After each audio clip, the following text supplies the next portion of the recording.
what I want to rant about is local food. I don't know if any of you had the misfortune to read the short introduction to your guides, but you might have noticed it is a theme in there too. Having been involved in this festival for 15 years, when we first started, the phrase local food was one I used all the time. I was always writing, what's it about? Well, it's about local food, local producers. And after 15 years, I think, well, you know, what is local food? And what is a producer anyway? And so in that introduction, I started to think about it. And I came up with 2 or 3 ways you can think about local food. One is the geographical way. It's the way where you put a pin in the map, you say anything within 25 miles, that's local food. And of course, when we started the festival, we were about local food. So someone who was within 25 miles said, well, we should be in your festival. They could be crap. Sometimes they were. It doesn't really solve it. And farmers markets also had this problem. They started trying to work out, you know, a definition. How many miles away is local food?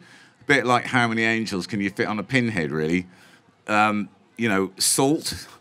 We do have salt in Wales, but it used to come from China or India or somewhere back in the day. So anyway, that's one definition. The next one is a political definition. That's the one where you say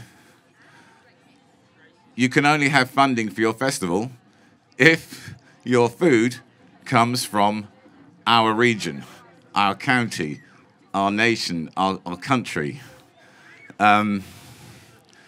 Again, it's an odd one. For us here in Abergavenny this year, for the first time, our bit of funding from the Welsh Assembly, and they have been very generous to us over the years, but this year they've said 75% of your stalls need to be from Wales. We have local food producers who are 10 miles away, who are in England.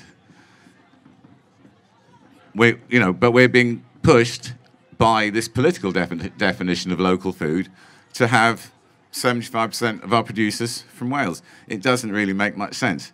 So the last definition of local food is this idea of terroir, and I'm sure everyone's come across this word terroir, and there is no word in English for it, and I think that's for a good reason. Probably we don't actually have it. But actually terroir seems to relate mainly to wine. I looked it up in Wikipedia, the way you do, and they said terroir is mainly about wine. It can be extended to a few other products. They listed coffee, heritage wheat, tea, and cannabis. You can look it up. That's Wikipedia's definition of terroir. Anyway, if you want to find how terroir translates into English, it translates as a sense of place. Now, I thought I'd heard that expression, a sense of place. It's something that suddenly materialized in the tourism development world. Yes, we all need to create a sense of place. That's what our customers want.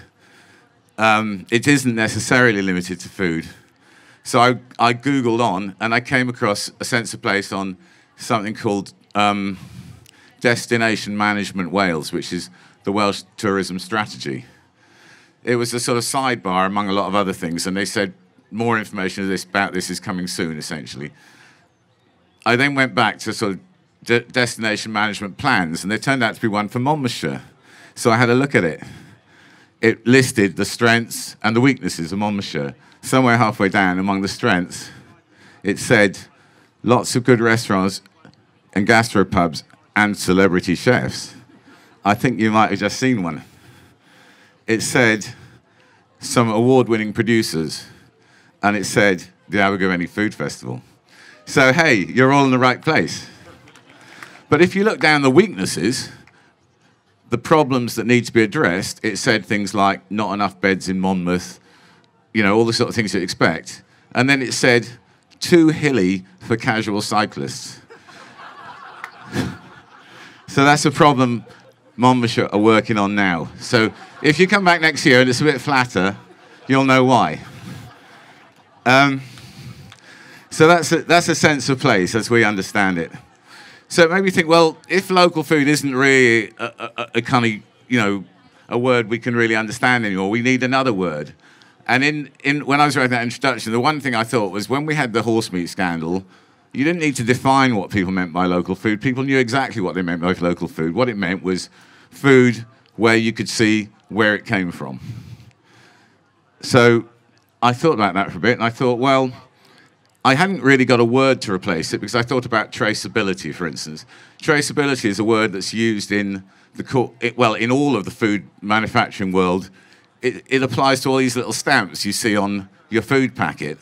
It isn't to make it traceable to you, it's to make it traceable to the regulators and the producers. It's got nothing to do with you knowing where your food comes from, but it is traceable. So traceability's got the wrong connotations. So I thought perhaps it's about visibility. It's food where you can sort of see where it comes from. So perhaps we're going to have, next year, we're not going to talk about local food, we're going to just talk about visible food. It doesn't sound quite right, and I don't think it'll catch on. So all I was left with was really a kind of mantra, because in the end, you know, you can buy food from someone you can see. They're just as likely to con you as the next person, but you can do it, you can see them. And my mantra really was, in the long run, it's always going to be better to buy food from the rogue you can see than the rogue you can't see. So that's where local food, that's the future.